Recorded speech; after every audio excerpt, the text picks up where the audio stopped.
Hello student, says आनंदम। मेरा नाम आयुष पाटीदार है, assistant professor electric and communication department, IIT state university Indore से। और आज एक नया टॉपिक आप लोगों के लिए लेके आऊँ, दैट इज कॉल्ड फ्यूजेस। ये एक power system protection world important आपका टॉपिक है, जहां पर कि हम बात करेंगे कि ऐसे प्रोटेक्शन सर्किटरीज, जैसे कि हम बात करें सर्किट ब्रेकर, फ्यूजेस, बहुत सारी बात होती है। इनमें से एक एलिमेंट आपको चूज कराए। क्यों? क्योंकि रोजाना जिंदगी में कहीं ना कहीं से आप देखते हो, चाहे आपके सर्किट बोर्ड्स के अंदर देख लो, या आप हाउसेस में देख लो, या आपकी बड़ी बड़ी इंडस्ट्रीज में चेक कर लीजिए। तो स्टार्ट करते हैं इसी टॉपिक को हमारे पास में, डेट इज कॉल्ड फ्यूजेस। इसी तरह के कुछ किटकैट फ्यूजेस, या फिर आप लोगों ने स्मॉल एलिमेंट्स ऑफ फ्यूजेस अपने लोगों ने आपके डे टू डे लाइफ में देख रखे होंगे।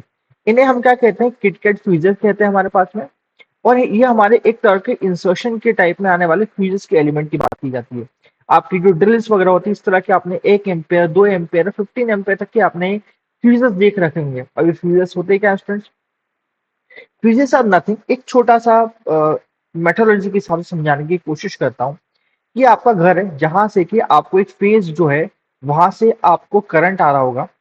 लेट्स सपोज आपके घर में फ्रीजर या टीवी है। मैं उसको फ्रीजर या टीवी को एज ए लोड के रूप में मानता हूँ। ये डायरेक्टली लोड आपको कहाँ दे रहा होगा? आपके किसी भी लोड, जैसे कि हम बात करें टीवी, फ्रिज में जा रहा होगा, और वहां से न्यूट्रल वापस रिटर्न बैक कर रहा होगा। तो हम क्या चाहते हैं कि आपका लेट्स सपोज अभी आपका नॉर्मल रूप से इस घर के अंदर जाने वाला करंट की वैल्यू 10 एम्पियर है, ठीक है।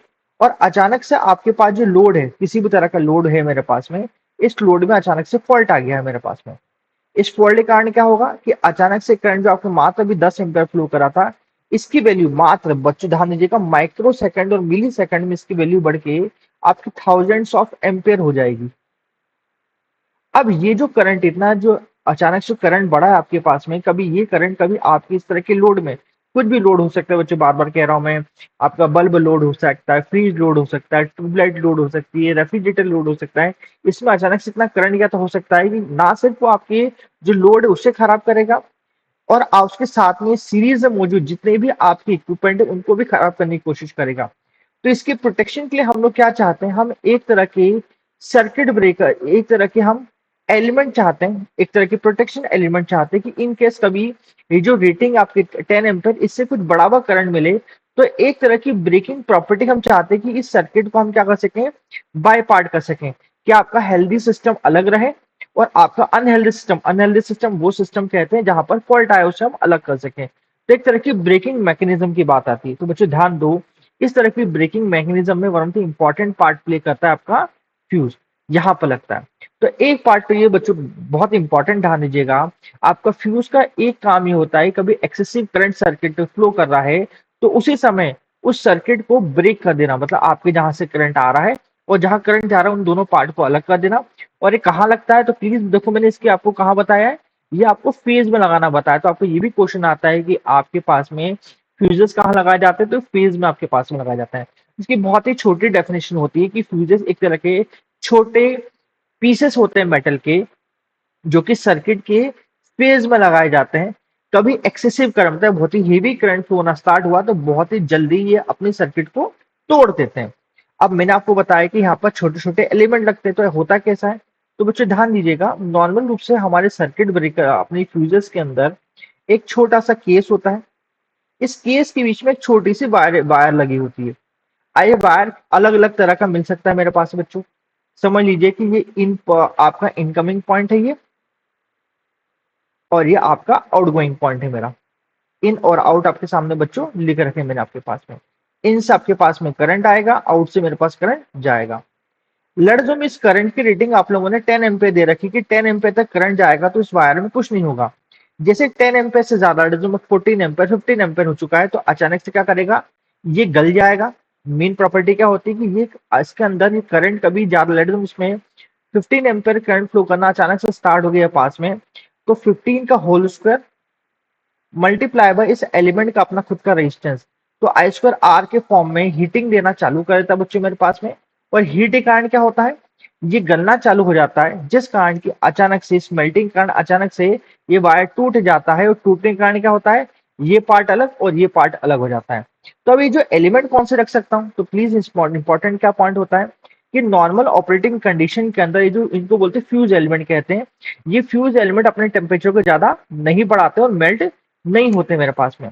मगर मगर इनकी मेन प्रॉपर्टी ये होती है कि कभी इसके अंदर सफिशिएंट करंट फ्लो करना स्टार्ट हो चुका है तो अपने आप को मेल्ट कर देंगे।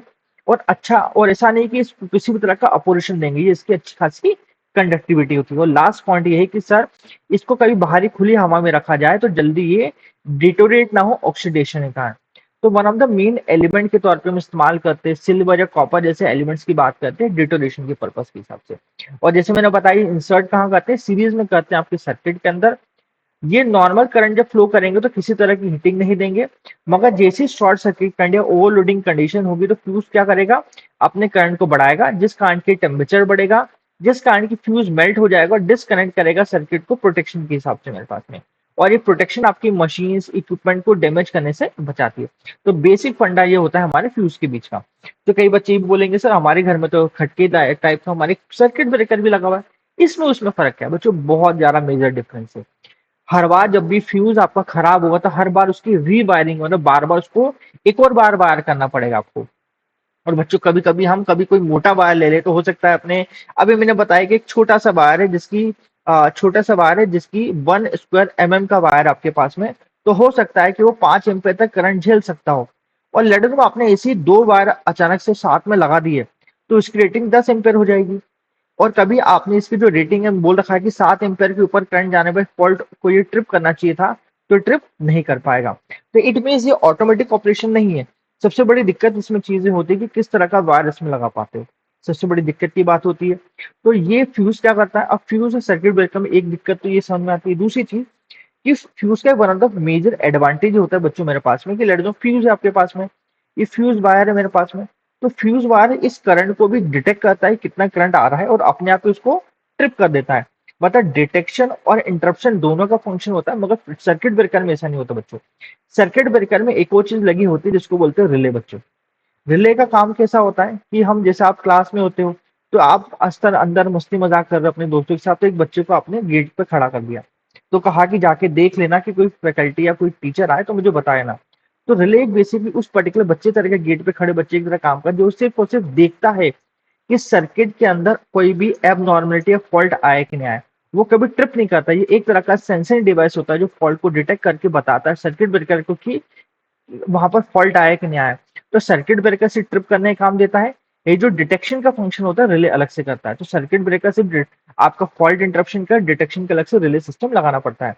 ये पूरा ऑटोमेटिक फंक्शन होता है। तो इसका फंक्शन पूरा ऑटोमेटिक नहीं होता है, रिले पर डिपेंडेंसी करती है कि ये आपका वहां पर उसने किस तरह का फॉल्ट को डिटेक्ट किया है। ब्रेकिंग कैपेसिटी, ये ध्यान दीजिएगा हम सर्किट ब्रेकर की कैपेसिटी को 100 एम्पेयर या 20 एम्पेयर तक करा सकते हैं, इसके ऊपर की रेटिंग तक नहीं करा सकते हैं।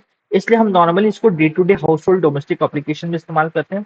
बड़ी कैपेसिटी की बात करें 100 किलो एम्पियर की बात करें वहां पर हम सर्किट ब्रेकर ही नॉर्मल इस्तेमाल करते हैं, छोटे मोटे काम में इस्तेमाल आ जाएगा।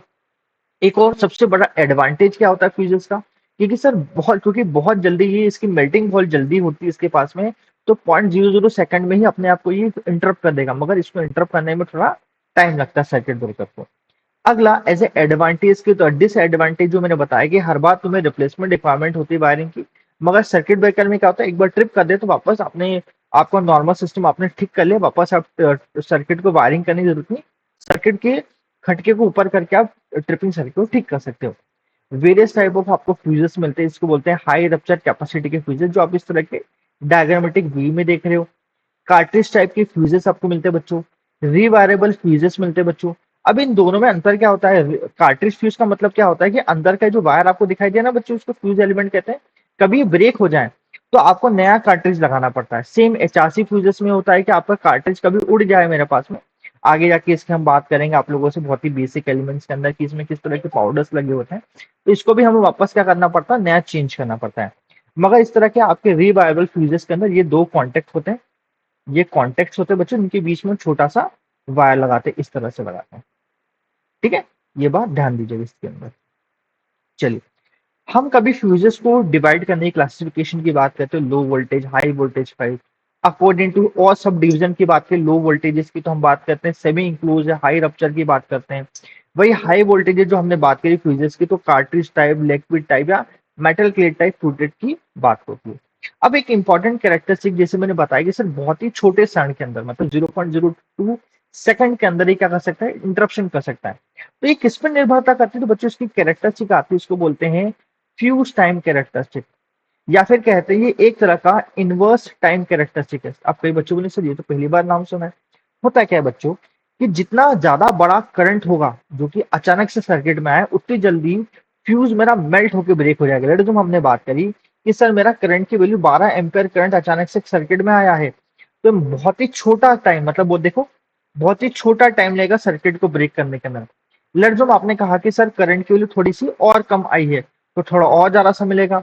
करंट और भी कम आया है तो हो सकता है और भी कम ज्यादा समय ले इसको ब्रेक करने के लिए। जैसे डायग्रामेटिक व्यू आप कोने के अंदर देख रहे हो कि लड़ मेरे पास में 200 एम्पेयर का फ्यूज है, 100 एम्पेयर का फ्यूज है, तो आप देखोगे कि अकॉर्डिंग लड़ 1300 एम्पेयर करंट को आपको क्या करना है, शॉर्ट करना है। तो मात्र 0.003 सेकंड में शॉर्ट कर रहा है। वही मेरे 700 एम्पेयर के करंट को यही लाइन मेरे पास में 0.1 सेकंड में कर रही है, मतलब आपको टाइम ज्यादा लग रहा है। तो इनवर्स टाइम कैरेक्टरिस्टिक बोलती है जितना ज्यादा बड़ा करंट होगा उतना कम टाइम लगेगा।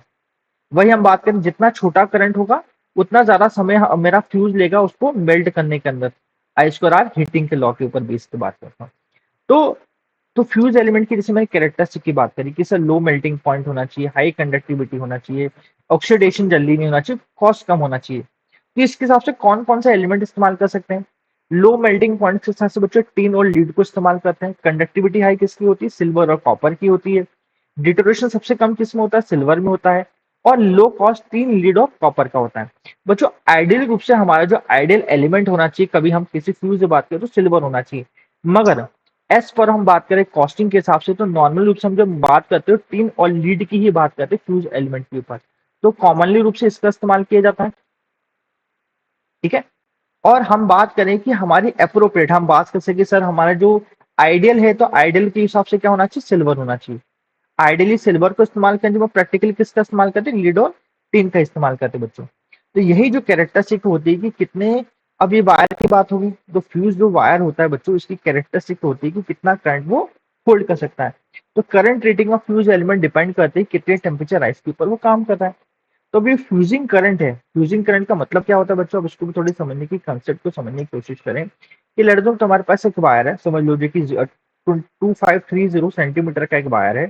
ठीक है, कॉपर का वायर है। तो एक कॉपर का वायर कितना करंट झेल सकता है, ये कैसे बताओगे। तो एक फॉर्मूला होता है, इसको बोलते हैं I is equal to D 3/2 formula होता है, जिसके वेरिएशन के ऊपर हम बता सकते हैं।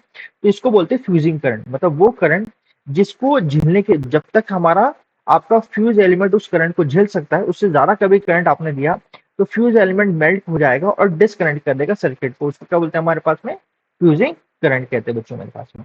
That's it.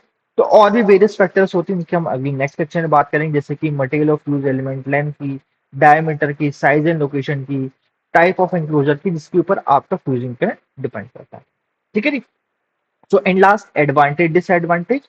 तो एडवांटेज बहुत ही सस्ता होता है सर, बहुत जल्दी हमें ट्रिपिंग कर सकता है, मेंटेनेंस की जरूरत नहीं पड़ती है सर मेरे पास में।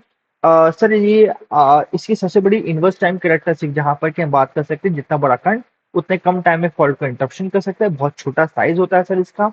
और सर सबसे इंपॉर्टेंट बात है कि ये ऑटोमेटिक, इसमें किसी भी तरह का रिले की इस्तेमाल नहीं होती है इसके डिटेक्शन के लिए।